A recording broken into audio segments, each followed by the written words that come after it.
Beats Music. Bismillahirrahmanirrahim. Assalamualaikum warahmatullahi wabarakatuh. Terima kasih Bapak Ibu yang sudah hadir menyempatkan waktunya untuk kegiatan budaya positif ini. Perkenalkan, nama saya Irma Intan Iriani, saya adalah calon guru penggerak angkatan 9. Nah, di kegiatan ini saya mencoba untuk bukan karena banyak ilmu, tapi sekadar berbagi tentang budaya positif yang ada di pembelajaran CGP. Kita mulai saja ya, langsung ke materi. Ini adalah budaya positif. Baik, Bapak Ibu, sebelum kita ke materi, apa itu budaya positif? Silakan ada yang mau menanggapi tentang budaya positif? Apa itu budaya positif? Bapak Ibu? Budaya positif Apa? itu budaya yang tentunya lingkungannya yang baik ya, yang harus dilestarikan seperti keanekaragaman budaya lokal,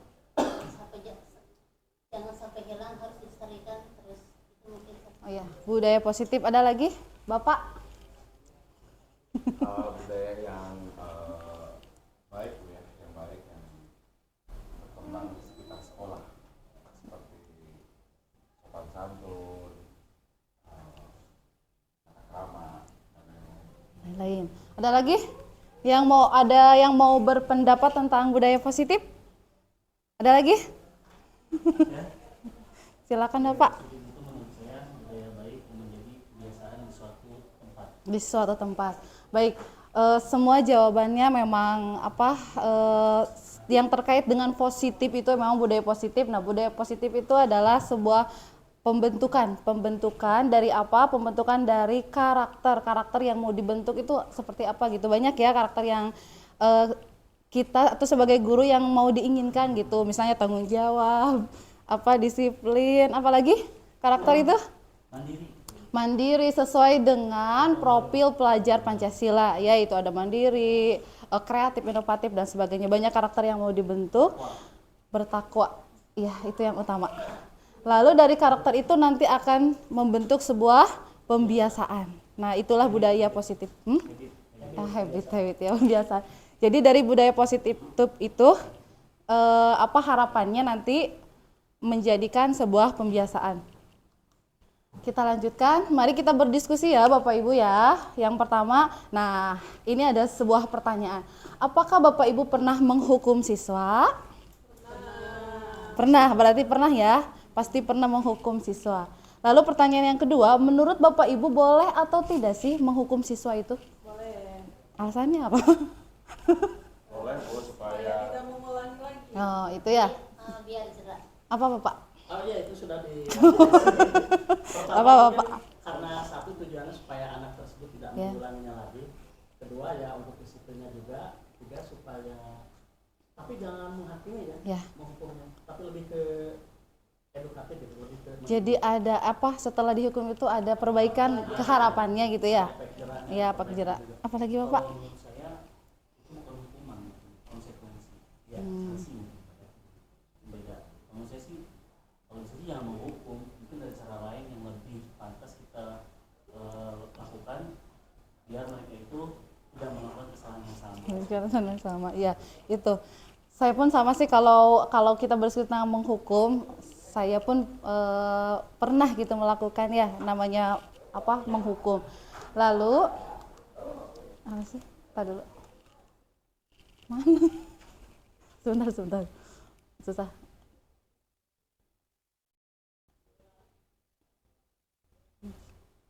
Oh ini udah ya. Baik, kita lanjutkan. Kita lanjutkan. Nah, ini adalah materi yang akan kita bahas. Ada 6 materi. Yang pertama itu perubahan paradigma. Nanti kita akan bahas. Yang kedua, apa itu arti disiplin dan teori motivasi perilaku manusia. Yang ketiga, keyakinan kelas, hukuman dan penghargaan. Yang keempat, kebutuhan dasar manusia. Yang kelima, 5 posisi kontrol. Dan yang terakhir adalah restitusi. Ini adalah materi yang akan menjadi pembahasan di budaya positif. Nah, ini adalah perubahan paradigma. ini ada sebuah filosofi dari Ki Hajar Dewantara mengenai budaya positif atau ekosistem positif.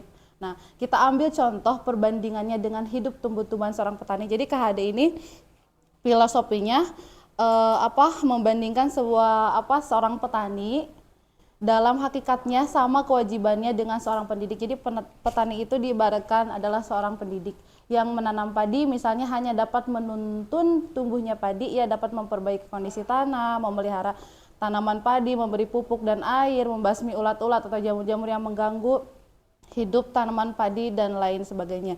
Jadi dari sini kita bisa diambil sebuah filosofi Ki Hajar Dewantara bahwa pendidik itu kita di sini itu hanya harus bisa menuntun anak gitu ya, sesuai dengan kodrat alam dan kodrat zamannya gitu. Dilanjutkan. Nah, ini adalah sebuah kegiatan Bapak Ibu. Di situ sudah disiapkan kertas. Silahkan berpasangan. Pasangan yang A menuliskan sesuatu yang berharga. Dituliskan sesuatu yang berharga. Itu ada kertasnya ya. Sesuatu yang berharga. Dan yang B, temannya itu nanti mencoba mengambil. Apakah yang tangan A itu mau ngasih dengan begitu aja? Ditulis ya. Sesuatu yang berharga, bukan barang yang berharga, sesuatu yang berharga, terus nanti kepalkan di tangannya dan silakan teman pasangannya untuk mengambilnya. Ya, mencoba buat ngambil. Silakan dipraktekkan. Ayo silakan dipraktekkan. Silakan dipraktekkan. Apakah temannya ngasih begitu aja dengan rayuan maut atau dengan paksaan? Oh, ya. Aduh. Sudah? Ya udah. Baik, terima kasih. Terima kasih Bapak Ibu sudah melakukan hal itu. Nah, untuk pertanyaannya, apakah Bapak Ibu memberi benda begitu saja? Silakan, ada yang mau menjawab? Saya memberikan barang berharga saya. Kenapa? Karena dia saudara saya. Oh, karena saudara jadi dikasih. Saya membantu saudara saya. Saudara. Terus? Saya enggak. Kenapa enggak? Karena menurut saya ini barang berharga buat saya nggak mau ngasih ke orang. Kenapa? Kalau dipaksa? Ya mau saya dipaksa mau saya nggak akan ngasih. Siap. Apa yang jadi? Setengah-setengah. Setengah-setengah. Antara mau ngasih, antara mau. Enggak. Kenapa? Mau ngasih kasih ya karena dia. Jangan-jangan di itu ya. Jangan dirayu dengan uang itu. Terus? Kalau saya nggak mau ngasih, soalnya ini adalah perjuangan. Yes. Butuh effort badan dan segala. Meskipun ada duitnya gimana? Nggak ngaruh ya? Nggak ngaruh. Jadi dari kegiatan ini apa sih yang bisa diambil? Jadi kegiatan ini ada yang mau menanggapi? Dari kegiatan barusan apa yang kita bisa ambil? Berarti sesuatu yang berharga itu harus dipegang, harus dijaga, harus dipertahankan. Terus Walaupun ada orang yang berusaha untuk mengintervensi atau memotivasi, ya kalau misalnya kita sudah punya keyakinan, ya kan kita pegang teguh keyakinan kita. meskipun dari luar banyak yang mempengaruhi. Mungkin kalau misalnya kita kaitkan dengan anak seperti itu juga. Kalau misalnya anak sudah punya keyakinan terhadap apapun itu, mau kita berusaha seperti apapun, ya akan sulit untuk mengubah keyakinan anak tersebut. Dipaksa, direkepek, apapun itu akan susah. Akan selalu dipertahankan. Baik, terima kasih. Kita lanjutkan lagi. Nah, sekarang kita ke eksplorasi mandiri. Nah, untuk membangun budaya yang positif, sekolah perlu menyediakan lingkungan yang positif, aman, dan nyaman agar murid-murid mampu berpikir, bertindak, dan mencipta dengan merdeka, mandiri, dan bertanggung jawab. Salah satu strategi yang perlu ditinjau ulang adalah bentuk disiplin yang dijalankan selama ini di sekolah-sekolah kita. Lazimnya disiplin dikaitkan dengan kontrol. Dalam hal ini adalah kontrol dalam menghadapi murid. Ini adalah miskonsepsi teori kontrol dari Dr. William Glasser. Yang pertama, ilusi guru mengontrol murid. ilusi bahwa semua penguatan positif efektif dan bermanfaat. Yang ketiga, ilusi bahwa kritik dan membuat orang merasa bersalah dapat menguatkan karakter. Yang keempat, ilusi bahwa orang dewasa memiliki hak untuk memaksa. Dan ini bagaimana mengubah sebuah paradigma dari stimulus respon menjadi teori kontrol. Ini menurut Stephen ya, menyatakan bahwa bila kita ingin membuat kemajuan perlahan, sedikit-sedikit ubahlah sikap atau perilaku Anda. Namun bila kita ingin memperbaiki cara-cara utama kita, maka kita perlu mengubah kerangka acuan kita. Ubahlah bagaimana Anda melihat dunia, bagaimana Anda berpikir tentang manusia, ubahlah paradigma Anda, skema pemahaman dan penjelasan aspek-aspek tertentu tentang realitas. Nah, ini adalah sebuah tabel perbedaan dari stimulus respon tentang dunia dan teori kontrol tentang dunia. Ya, realitas kebutuhan kita sama. Kalau di teori kontrol itu realitas kebutuhan kita berbeda. Semua orang melihat hal yang sama.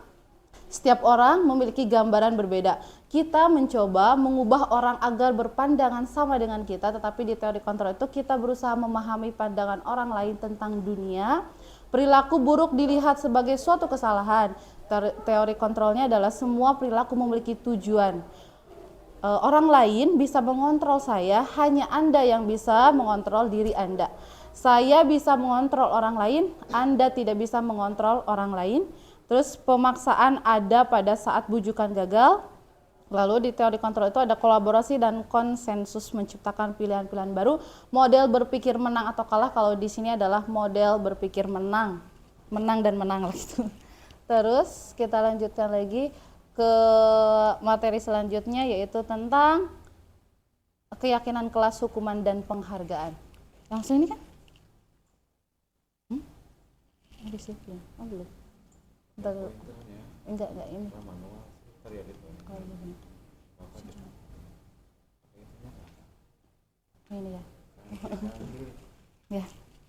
Baik, ini kita lanjutkan materi selanjutnya adalah tentang disiplin. Ya, tentang disiplin. Apa menurut Bapak Ibu disiplin itu? Tepat waktu. Taat aturan. Sesuai dengan aturan. Apalagi? Menaati tata tertib.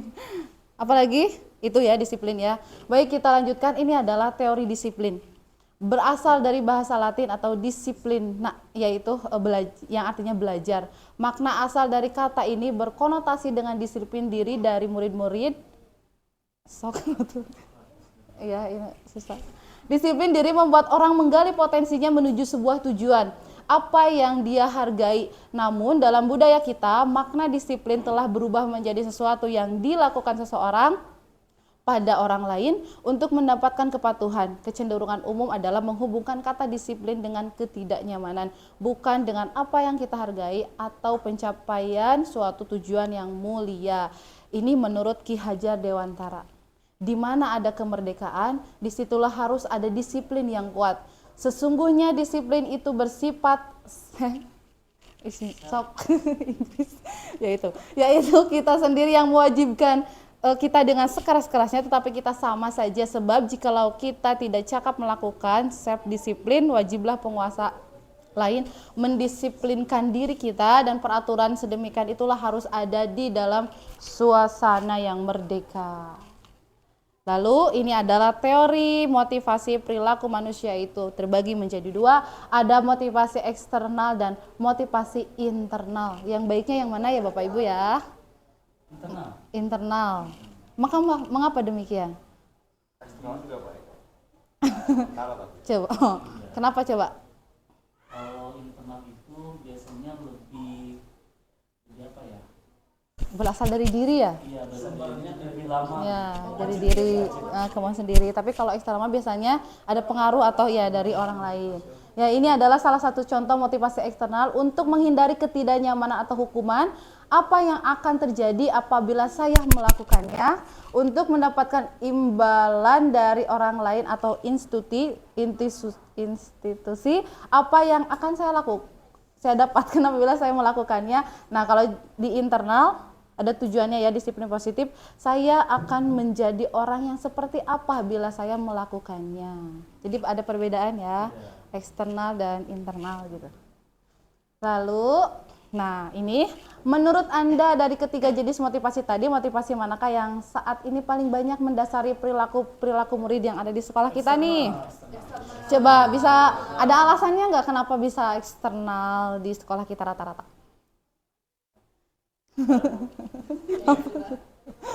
Ya. Biasanya murid itu terpaksa ya, jadi dia biasanya takut kepada guru apa, jadi dia melakukan apa. Jadi biasanya karena ketakutan, situasinya mendesak, dia melakukan hal-hal yang baik. Ada lagi? Kalau saya mungkin ada murid yang aktif di kelas atau misalkan dia pandai, itu mungkin karena dia ingin mendapatkan penghargaan lebih atau ingin diakui. Eksternal. Penghargaan dari orang lain. Jadi rata-rata murid-murid kita eksternal ya. Tapi bisa mencontohkan nggak kalau seandainya murid kita yang internal itu? Ya. Kesadaran yang berasal dari apa tadi Bu? Diri. Diri ya. Misalnya sederhananya sih seperti buang sampah pada tempatnya Bu ya. Itu kesadaran. Kesadaran diri. Tanpa disuruh. Artinya nggak usah disuruh Di woro-woro. buang sampah pada tempatnya, itu contoh sederhana yang bisa dicontohkan di sekolah kita. Apalagi perilaku yang itu internal. Internal mungkin misalkan tidak merokok ya. Anak-anak tidak merokok itu bukan karena takut karena peraturan sekolah ini untuk tidak merokok atau dia kena hukuman, tapi mereka itu tidak merokok karena ingin hidup sehat. Oh iya. Iya dari internal. Baik, terima kasih Bapak Ibu. Nah ini merdeka menurut Ki Hajar Dewantara, merdeka itu artinya tidak hanya terlepas dari perintah, akan tetapi juga cakap buat memerintah diri sendiri. Nah ini adalah budaya positif.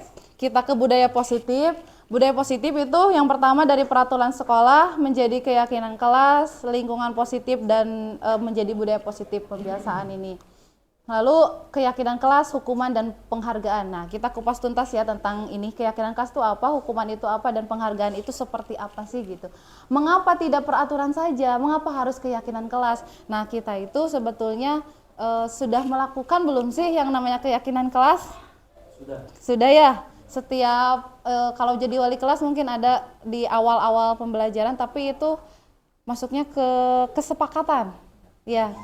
Nanti kita ada perbedaan antara kesepakatan dan keyakinan kelas. Lalu, mengapa kita memiliki peraturan harus menggunakan helm bila mengendarai kendaraan roda 2? Mengapa coba? Kenapa harus pakai helm sih? Kalau motor, aturan keselamatan. Biar nggak kebentur otak. Apa Pak Edi? Oh iya. Oh separate. Iya. Biar dulu ya. Hah?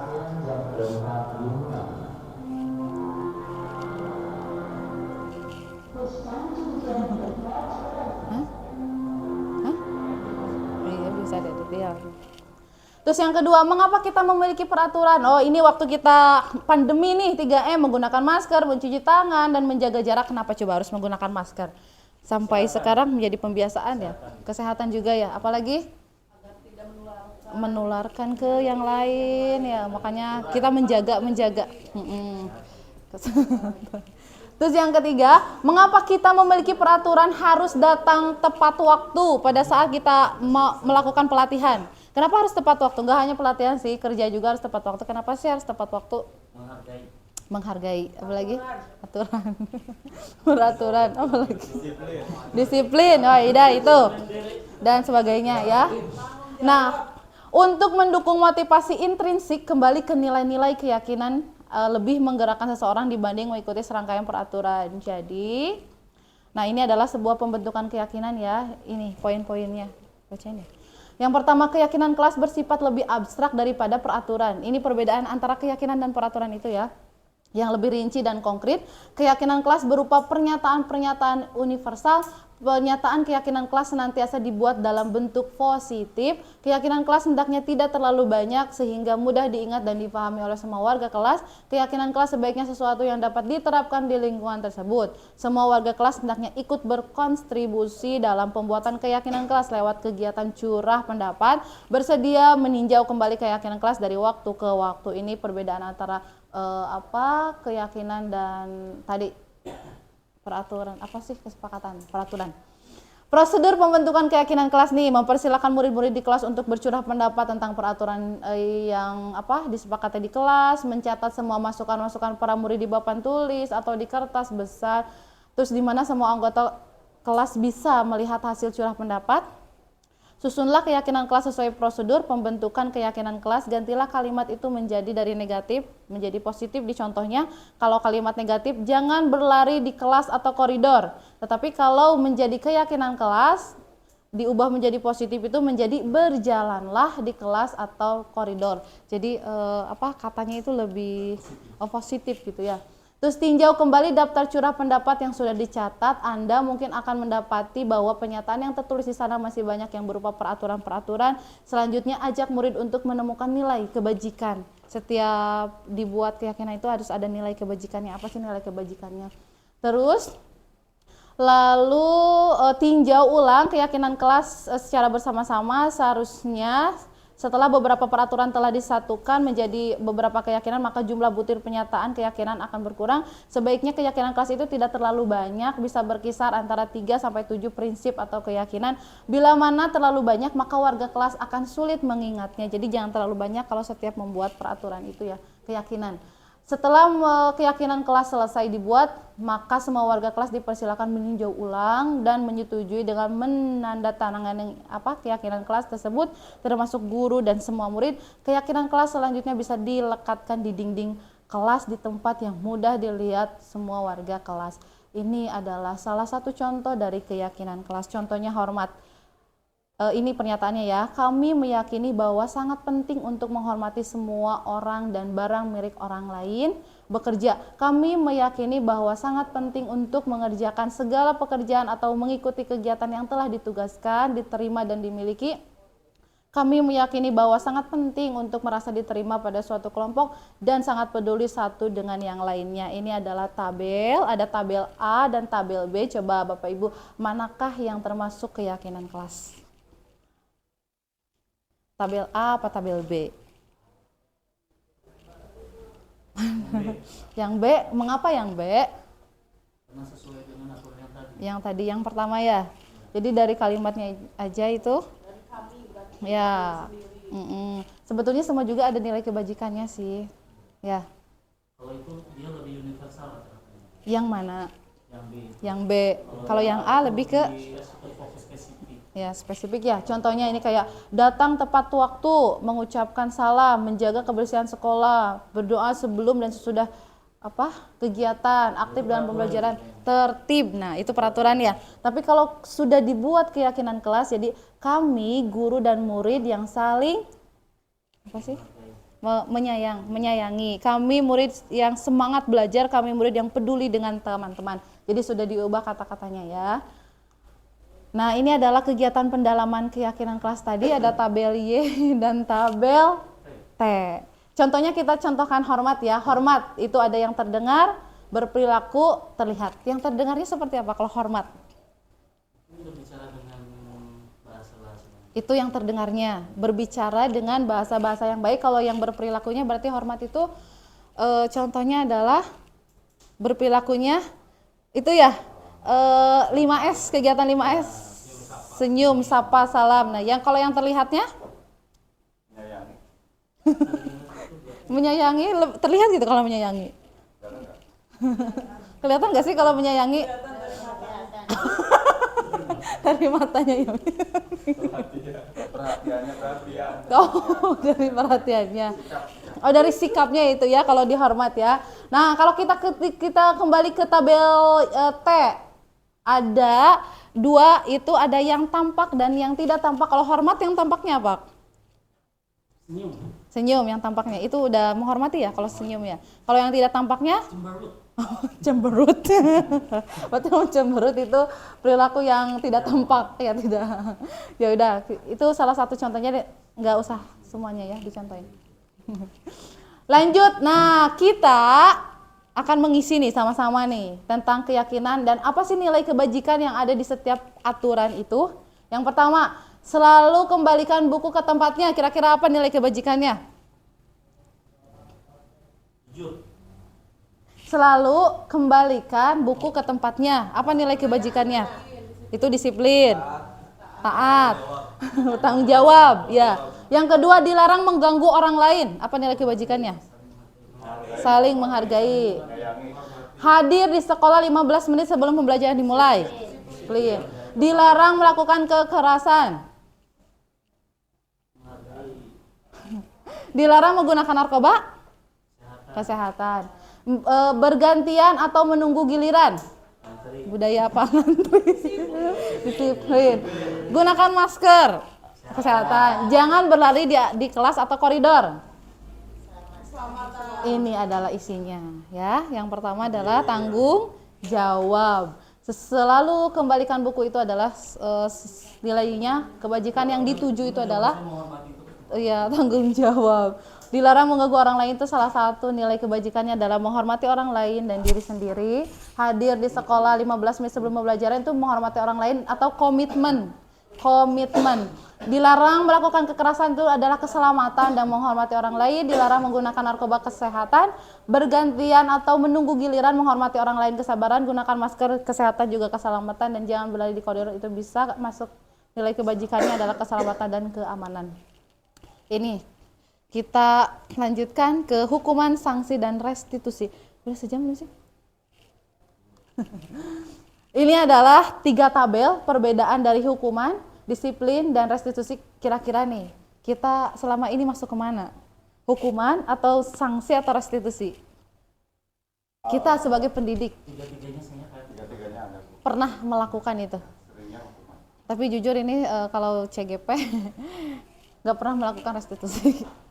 Baru di calon guru penggerak ini tahu yang namanya restitusi ya. Udah tahu ya. Jadi ini adalah kalau hukuman itu masuk ke dalam identitas gagal, identitas berhasil atau sukses itu disiplin, sanksi, dan konsekuensi atau restitusi itu ya. Contohnya sesuatu yang menyakitkan harus terjadi itu kalau hukuman mah ya. Berarti yang menyakitkan hukuman. Kalau disanksi sesuatu harus terjadi, kalau restitusi itu merupakan pilihan. Tidak nyaman untuk murid dalam jangka waktu panjang, tidak nyaman dalam waktu pendek, restitusinya menguatkan dalam jangka waktu panjang.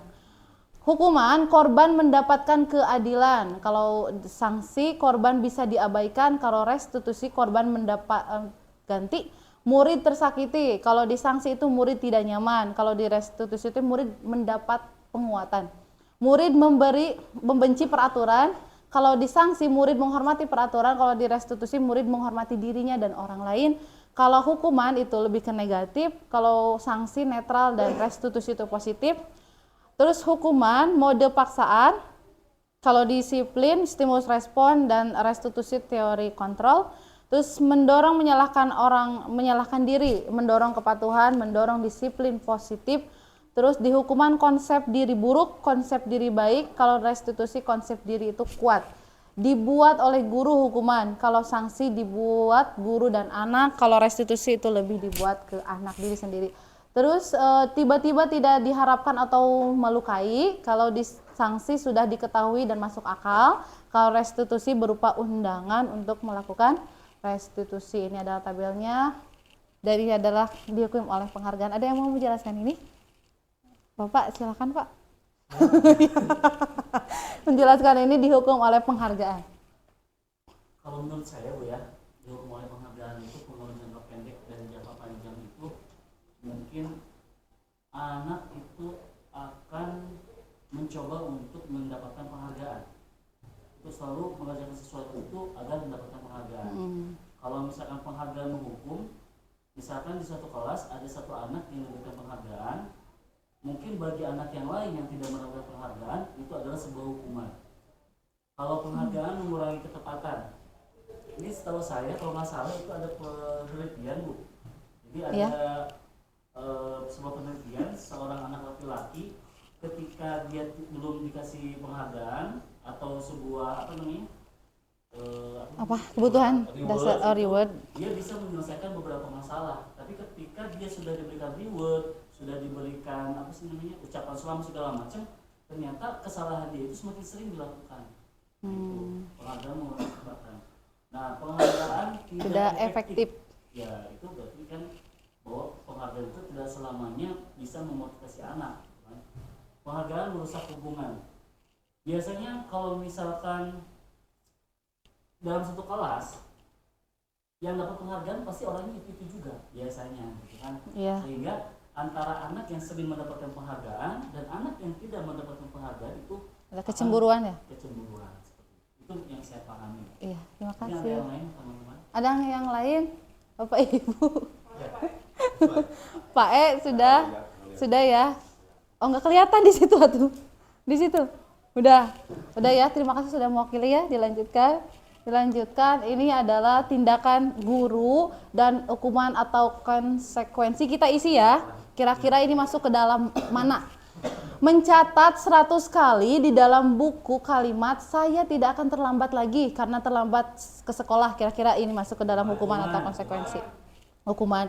Yang kedua, lari mengelilingi lapangan basket 2 kali karena terlambat hadir di sekolah. Hukuman. Murid diminta untuk push up 15 kali karena tidak menggunakan masker di sekolah, contohnya. Hukuman. Yang keempat, menggantikan kertas tugas teman yang telah dicoret-coret, konsekuensi ya masuknya ya. Membersihkan tumpahan air di meja tulis karena tersenggol pada saat belajar, konsekuensi. Meminta murid tidak mengenakan sepatu seharian di sekolah karena tidak mengenakan sepatu hitam. Wah ini kejam ya, berarti masuknya hukuman. Lari mengelilingi lapangan basket 2 kali karena terlambat 10 menit untuk pelajaran PJOK, konsekuensi. Jadi sudah tahu perbedaannya dan ini adalah isinya ya. Hukuman, konsekuensi. Oh 100, 100. Lalu, ini adalah perbedaan hukuman dan konsekuensi. Hukuman, sesuatu yang menyakitkan harus terjadi. Kalau konsekuensi, sesuatu harus terjadi. Membuat anak sakit, fisik maupun hati untuk jangka waktu lama. Kalau di konsekuensi, membuat anak merasa tidak nyaman dalam jangka waktu pendek. Anak membenci kedisiplinan. Kalau konsekuensi, anak menghargai disiplin. Kalau hukuman paksaan, kalau konsekuensi stimulus tanggapan, kalau hukuman mendorong anak menyakiti diri sendiri, mendorong anak agar mudah menyesuaikan diri, kalau hukuman konsep diri yang buruk, kalau konsekuensi konsep diri yang baik, kalau hukuman anak belajar untuk menyembunyikan kesalahan, konsekuensi anak belajar untuk mematuhi peraturan, dan hukuman itu marah, rasa bersalah, dipermalukan, merasa tidak dihargai. Kalau di konsekuensi kehilangan hak, dibuat tidak nyaman, diasingkan untuk sementara. Itu ya perbedaannya. Itu berarti ke materi selanjutnya. Bukan.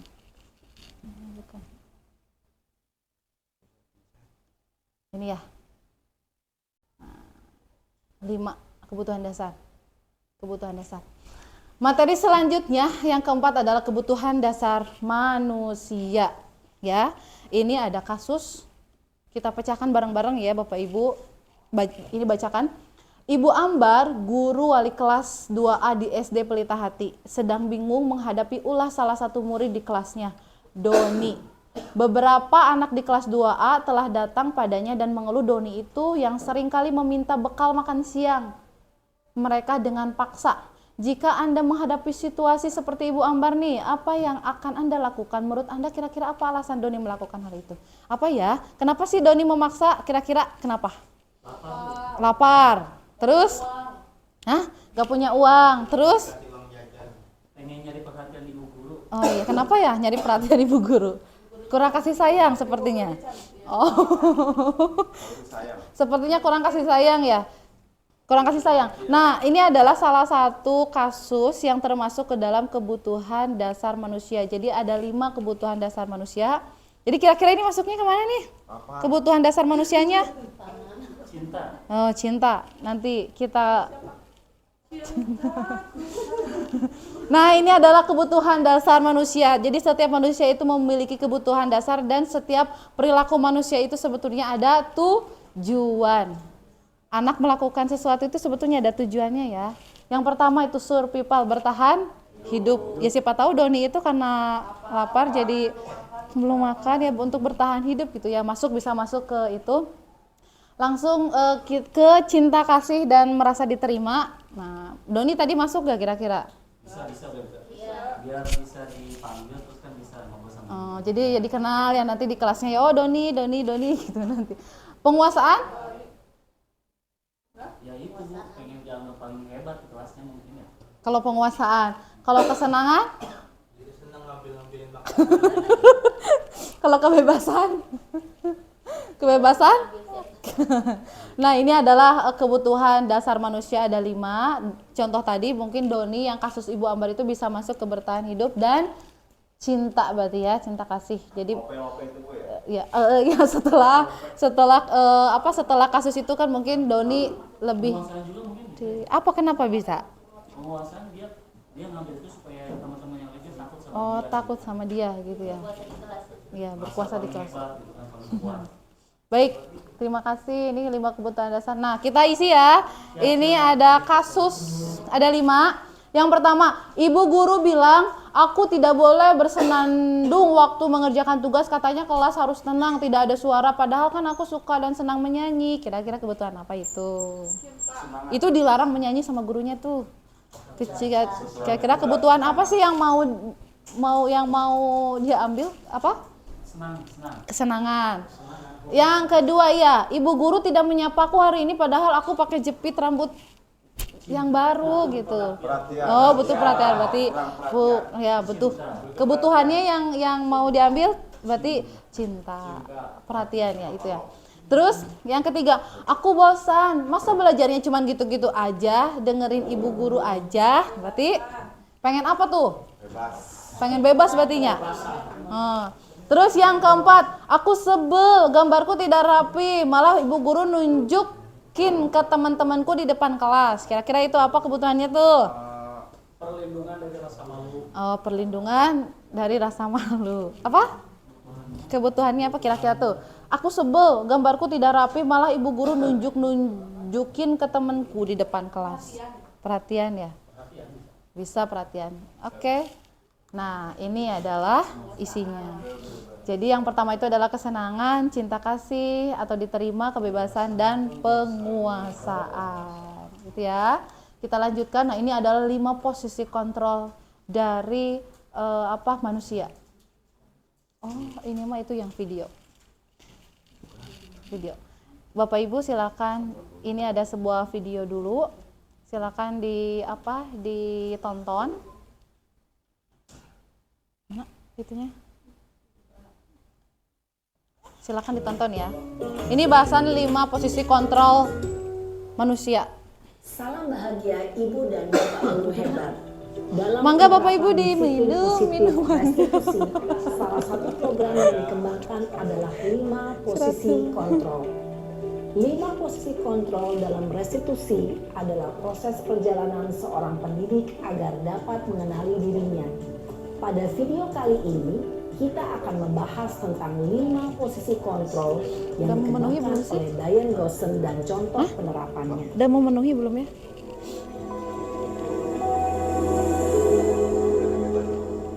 Udah memenuhi. 5 posisi kontrol itu adalah 1. Posisi penghukum. 2. Posisi pembuat merasa bersalah. 3. Posisi teman. 4. Posisi pemantau atau monitor. Dan 5. Posisi manajer. Untuk lebih memahami kelima posisi tersebut, mari kita saksikan kasus Naren yang terlambat hadir 20 menit di sekolah dan melihat bagaimana kelima posisi kontrol dalam menghadapi masalah tersebut. Ini contoh dari penghukum ya, Bapak Ibu, penghukum.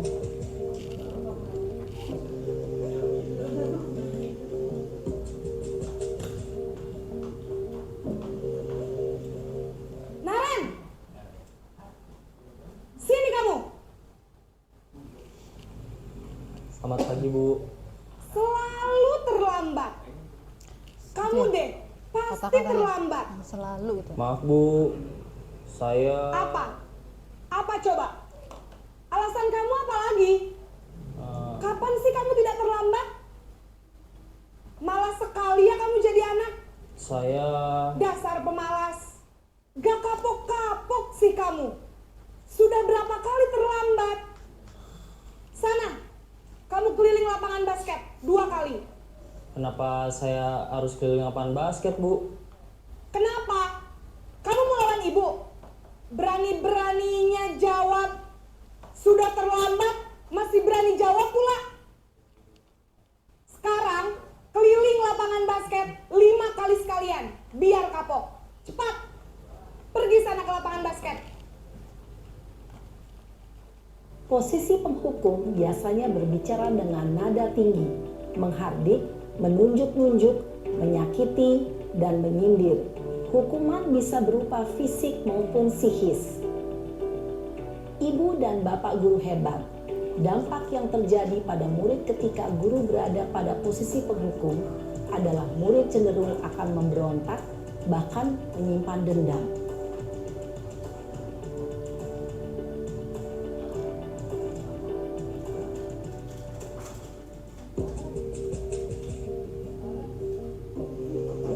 Darin. Gak apa-apa lah. Naren!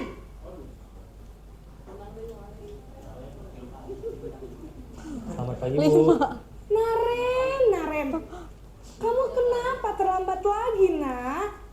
Ya Tuhan, Naren. Kamu senang ya bikin ibu susah ya? Kalau kamu terlambat lagi, nanti ibu yang ditegur bapak kepala sekolah, nak. Disangka ibu tidak bisa membina kamu. Duh, gimana ini?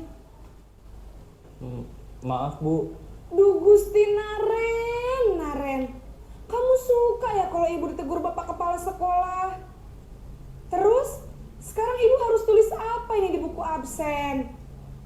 Ini kamu sudah sering terlambat loh. Ibu harus apa coba? Maaf, Bu. Maaf sekali. Ya sudah, lain kali jangan bikin ibu susah lagi ya nak ya. Ibu tidak akan kuat lagi kalau kamu begini terus. Bisa jantungan kalau ibu ditegur bapak kepala sekolah. Sana cepat ke kelas. Maaf ya, Bu. Maaf sekali. Posisi pembuat rasa bersalah berbicara dengan nada tenang, cenderung lembut. Namun kata-kata yang diutarakan membuat murid merasa menjadi orang yang gagal. Memandang buruk dirinya sendiri, merasa tidak berharga, dan tidak sanggup membahagiakan orang lain. Ketika guru mengambil posisi pembuat rasa bersalah, murid akan menganggap dirinya yang bersalah dan ia akan menyimpan emosi negatif tersebut di dalam dirinya. Posisi teman.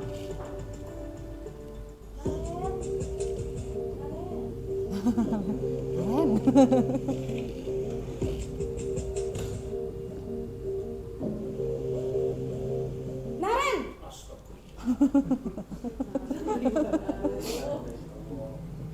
Selamat pagi, Bu. Wah, sudah jam berapa ini nak? Terlambat lagi ya sayang. Iya, Bu. Habis ibu saya lupa bangunkan saya, Bu. Kamu malah menyalahkan ibu kamu. Kamu bukannya anak yang larinya paling kencang. Kok terlambat sih? Iya, Bu. Saya memang terlambat bangun tadi. Jadi, biarpun saya lari kencang, tetap gak kekejar, Bu. Ya sudah sana.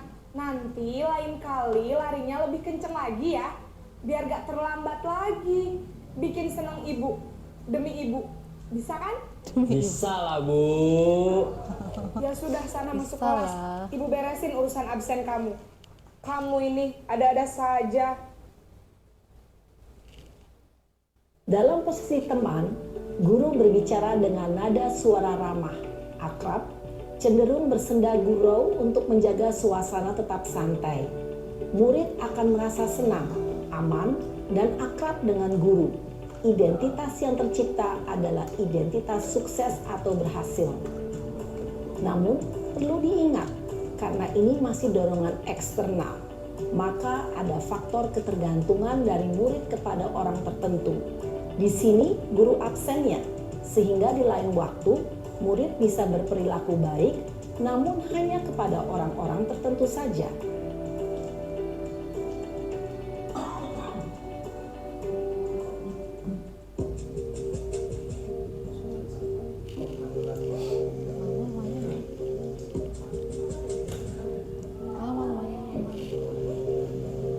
Naren,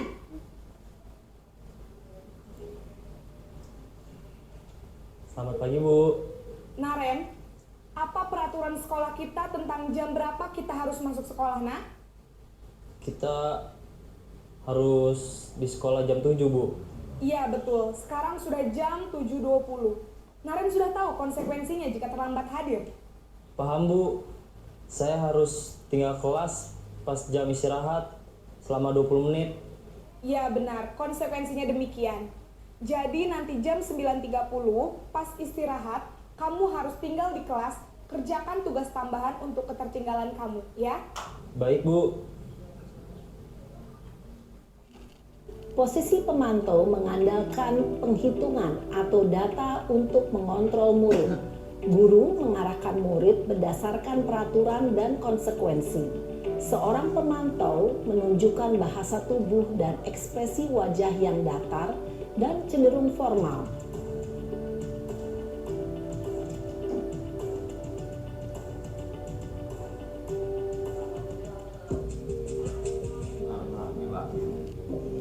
Posisi manajer.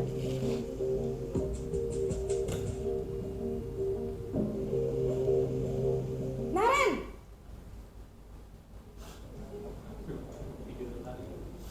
Selamat pagi, Bu. Selamat pagi, Naren. Maaf, Bu. Saya terlambat. Iya, sekolah masuknya jam 7, sekarang sudah jam 7.20. Jadi sekarang bagaimana ini, Naren? Maaf, Bu. Saya lupa setel alarm saya semalam. Baiklah, menurut kamu, keyakinan sekolah yang mana yang perlu kamu tingkatkan? Menghargai diri sendiri dan orang lain mungkin ya, Bu. Setuju. Jadi, apakah Naren meyakini prinsip saling menghormati tersebut? Iya, Bu. Saya meyakininya. Apakah Naren bersedia memperbaiki masalah keterlambatan ini? Bersedia, Bu. Bagaimana kamu akan perbaiki masalah keterlambatan ini? Saya akan coba untuk tidak lupa menyetel alarm saya, Bu. Baik, kalau Naren lupa menyetel alarm di rumah, ada orang yang kira-kira bisa bantu mengingatkan tidak? Ada, Bu. Kakak saya, Kak Emma. Ada lagi selain Kak Emma? Selain Kak Emma, ada ibu saya. Baik, jadi yang mengingatkan Naren adalah Kak Emma dan ibu kamu ya? Kira-kira akan mulai setel alarm kapan nih, Naren? Setelah pulang sekolah, akan segera saya lakukan. Baik, jadi Naren akan setel alarm untuk bangun besok pagi dan akan diingatkan oleh kakak dan ibunda Naren ya. Ada lagi yang mungkin perlu dilakukan, Naren, agar tidak terlambat bangun lagi? Tidak ada, Bu. Baik, Naren, terima kasih untuk kerjasama kamu. Sekarang kamu perlu kembali ke kelas untuk belajar. Baik, Bu. Terima kasih. Posisi manajer adalah posisi kontrol yang disarankan untuk membimbing murid memiliki sikap disiplin yang positif, yaitu murid yang mandiri, bertanggung jawab, dan dapat memecahkan masalah. Tujuan dari posisi ini adalah agar murid dapat berefleksi atas tindakannya. Guru akan dengan tulus memberikan pertanyaan-pertanyaan bermakna, sehingga membuat murid dapat belajar dari kesalahannya dan mencari sebuah solusi untuk menyelesaikannya. Ibu dan bapak guru hebat setelah mengamati adegan Sudah ya. Nah, kita balik lagi. Ini adalah posisi kontrol tadi. Ini penghukum merasa bersalah, teman, pemantau, manajer. Dari kata-katanya juga sudah tadi ya. Kalau misalnya penghukum itu menghardik, menunjuk-nunjuk, menyakiti, menyindir. Kalau pembuat merasa bersalah itu lebih ke ceramah dan dan mengatakan seharusnya ibu kecewa. Nah, itu adalah posisi membuat berasa bersalah. Kalau teman itu membuatkan alasan-alasan untuk muridnya, pemantau itu menghitung dan mengukur, manajer itu mengajukan sebuah pertanyaannya. Tadi sudah digambarkan oleh video tadi ya. Kita next saja. Ini sudah digambarkan lewat video tadi perbedaan dari penghukum sampai manajer. Nah, mau tanya dulu, kira-kira nih langkah apa yang terbaik gitu, yang terbaik dari 5 posisi kontrol itu berarti yang mana? Manajer. Kenapa dengan manajer?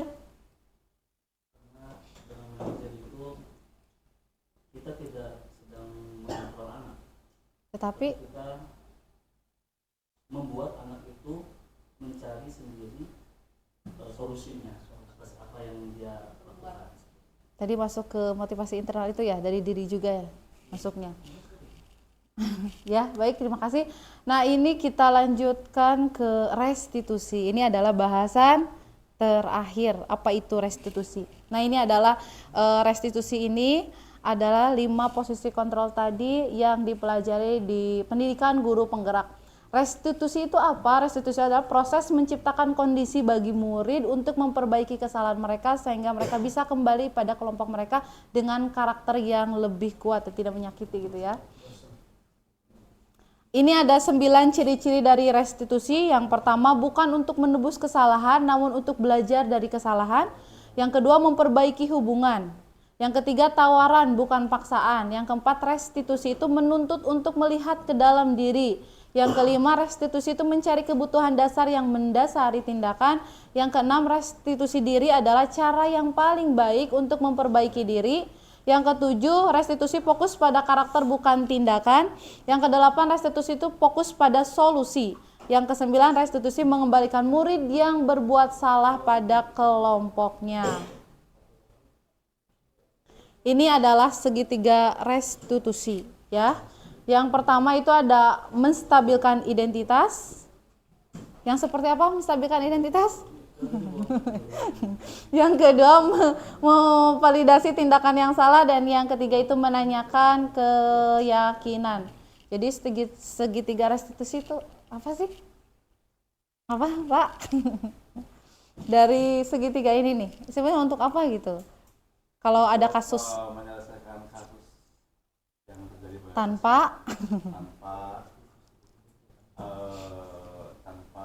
dengan menghukum. tanpa ada penghukum gitu. Bagaimana Bapak, Ibu, Bapak?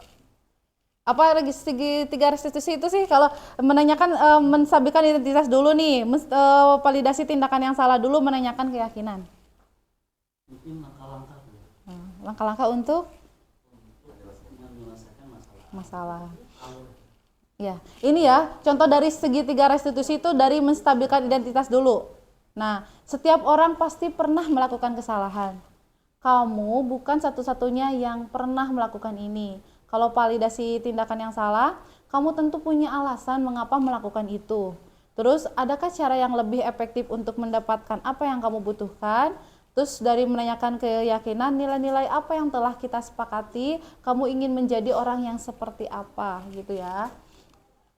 Nah, ini adalah contoh dari menstabilkan identitas tadi. Untuk membuat murid yang merasa gagal karena berbuat salah menjadi positif terhadap dirinya. Guru berkata, berbuat salah itu hal yang manusiawi. Tidak ada manusia yang sempurna. Bapak Ibu juga buat salah. Kita pasti bisa menyelesaikan permasalahan ini. Bapak Ibu tidak tertarik untuk mencari tahu siapa yang benar, siapa yang salah. Bapak Ibu lebih tertarik untuk menyelesaikan masalah. Kalau kamu menyalahkan dirimu sendiri terus-menerus, apakah kamu bersikap baik pada dirimu sendiri? Ini ya kata-kata dari menstabilkan identitas kalau ada permasalahan gitu. Terus validasi tindakan yang salah, yang membantu murid mengenali basic atau kebutuhan yang ingin dipenuhinya ketika melakukan kesalahan itu. Pada dasarnya setiap tindakan manusia itu ada tujuannya adalah memenuhi basic atau kebutuhan dasar, apakah itu power penguasaan, apakah itu kebebasan, diterima, yang itu masuk ke dalam tadi kebutuhan dasar manusia. Nah, guru berkata, kalau validasi tindakan yang salah ini kata-katanya ya, kamu bisa saja melakukan hal yang lebih buruk tapi kamu tidak melakukannya kan? Kamu pasti punya alasan mengapa kamu melakukannya. Apa yang penting bagi kamu? Kamu boleh tetap berusaha menjaga sikap itu, tapi tambahkan sikap yang lain yang baru. Maukah kamu belajar cara lain untuk mendapatkan yang kamu butuhkan tanpa harus memukul? Apakah kamu tidak bisa melakukan dengan baik besok lagi? Nah, ini yang ketiga, ya, yang tadi segitiga adalah menanyakan keyakinan. Murid melihat kesalahannya dihubungkan dengan nilai-nilai kebajikan yang diyakininya mendasari manusia yang berinteraksi dengan orang lain. Guru berkata, apa nilai yang kita percaya di kelas atau sekolah kita? Nilai-nilai kebajikan atau keyakinan apa yang kita sepakati? Kelas yang ideal itu seperti apa sih? Kamu ingin menjadi anak seperti apa? Apa yang kamu rasakan ketika kamu melakukan itu? Kamu menjadi orang yang seperti apa? Ini intervensi 30 detik. Apa kamu kamu ingin berbuat baik? Apakah saat ini kamu sedang menjadi orang yang sedang kamu inginkan? Apakah kamu bisa mengubah kegiatan perilaku kamu saat ini menjadi sikap yang lebih membantu? Apakah wajar membuat kesalahan? Bisakah kita memperbaikinya? Apa yang kamu lakukan saat ini sesuai? Kapan kamu siap untuk memulai? Kesepakatannya apa? Sepertinya kamu punya masalah. Saya bisa bantu apa? Saat ini kamu seharusnya berbuat apa? Apa yang bisa saya bantu agar kamu bisa melakukannya? Apakah saya bisa bantu kamu agar dapat segera mulai? Apakah tugas kamu saat ini? Bagaimana kamu ingin diperlakukan pada kegiatan ini? Bisakah kamu melakukannya? Apa yang kamu inginkan? Apa keyakinan kita? Itu ya. Ini adalah contoh dari segitiga restitusi. Coba. Harus dibuka YouTube dulu ya. Sebentar. Kalau nggak salah udah kan setelah ini teh udah memenuhi kan. Ini adalah contoh dari segitiga restitusi yang sudah dibuat. Mana ya, lupa ya, lupa di mana nyimpanannya. Irma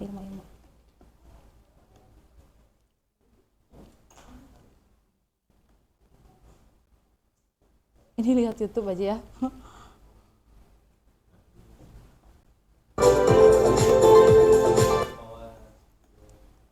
Ini contoh restitusi anak baju keluar. Baju keluar. Kok loading sih? Sebentar.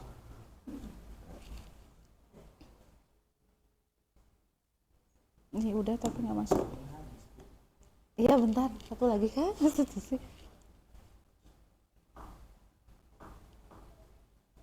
Lagi bukunya. Nanti dibagiin. Gimana sih lupa lagi nyimpen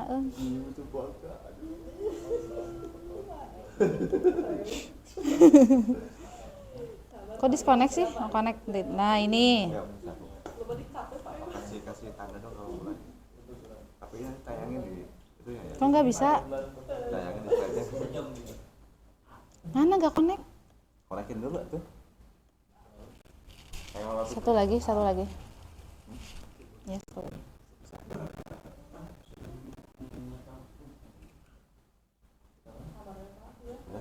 Nanti tampilkan kok ini di video ibu yang kirim itu. Tampilkan ini. Diselipin yang ini. Harusnya sih udah pin.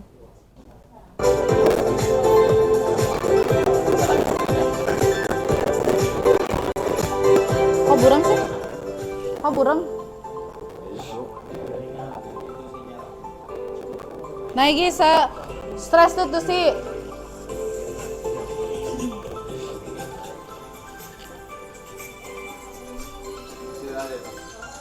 Mana? Udah dari situnya. Udah dari sini. Ini adalah video yang saya buat ketika di modul budaya positif tentang segitiga restitusi. Gak kelihatan tapi ya nggak apa-apa ya videonya. Hah? Gak apa-apa lah. Kagok. Gak apa-apa ya. Lama. Ini kasusnya adalah pada hari Senin, Nisa murid kelas 12 mengeluarkan baju dan saya sebagai gurunya memanggil untuk menyelesaikan masalah. Syuting. Satu aja ya. Kira. Hai. Oh. Ibu hanya ingin bertanya kepadamu tentang keyakinan sekolah yang kita sepakati tentang cara berpakaian. Jadi apakah cara berpakaian kamu sepakati sesuai dan mengapa bagi masalah itu tidak apa-apa asalkan mau memperbaiki kesalahan itu. Jadi mempunyai alasan kenapa baju itu atau dikeluarkan baju lebih nyaman dan leluasa bergerak. Menurutku saya merasa lebih nyaman dengan baju di mana. Lalu bagaimana dengan keyakinan sekolah yang kita sudah buat? Apakah dengan dikeluarkan baju itu sudah meyakini bahwa kesepakatan itu sudah sesuai? Mana sih? Kata-katanya.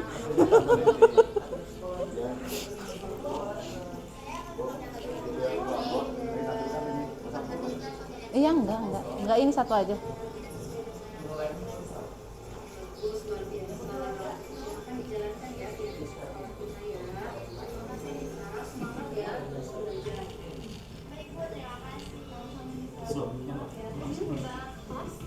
Hai nak, gue coba. Hai nak. Hai nak. Hai nak. Hai nak. Hai. Baik, itu video restitusinya tadi sudah ditayangkan, tadi sudah menanyakan identitasnya seperti apa, terus memvalidasinya sampai menanyakan keyakinan, apakah itu sudah sesuai dengan keyakinan dengan dikeluarkan baju gitu ya tadi ya. Itu adalah restitusi segitiga restitusi. Terima kasih sudah selesai. Jadi apa?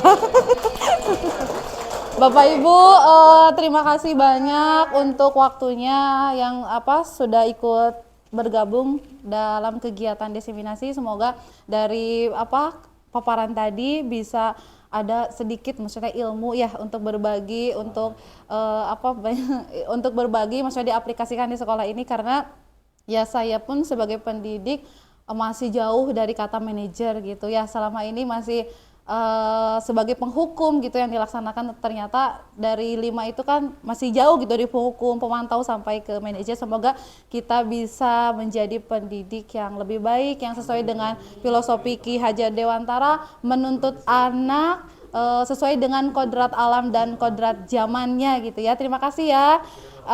Ditutup aja ya. Ada yang mau menyampaikan lagi nggak? Ya cukup, terima kasih. Silakan dilanjutkan sama Pak Maizar. Assalamualaikum warahmatullahi wabarakatuh.